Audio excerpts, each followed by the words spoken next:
stocks. Concerned about financial reform and the plans in Washington, they continue the losing streak for U.S. equities. And good news, of course, if you're short the market or a bear.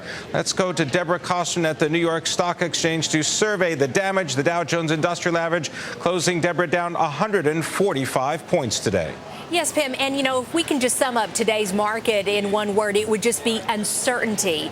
And that really led the S&P to its longest losing streak in 7 weeks. We have uncertainty about financial regulation. And, of course, that could reduce revenue for a lot of Wall Street firms. And someone that Pimm is going to be having on in his show today, Dick Beauvais, will go more into that. But a lot of people on Wall Street talking about the Volcker rule today and how much that may impact some of the big banks and their ability to invest in hedge funds and also private equity funds. And that certainly would affect Goldman Sachs the most. That's one of the reasons that we did see a lot of those financials lower in today's session.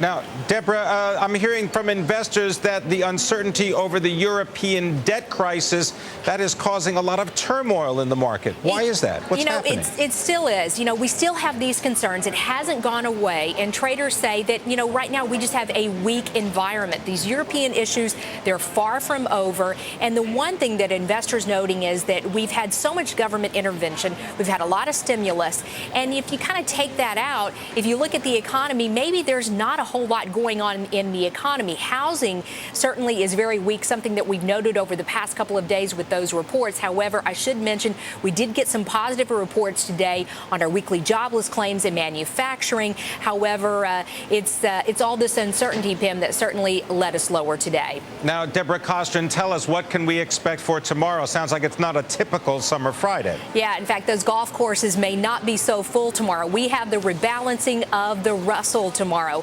It always falls on a Friday in the summer. I've been here at the New York Stock Exchange for many of those, and it's always a pretty wild ride, a lot of volatility.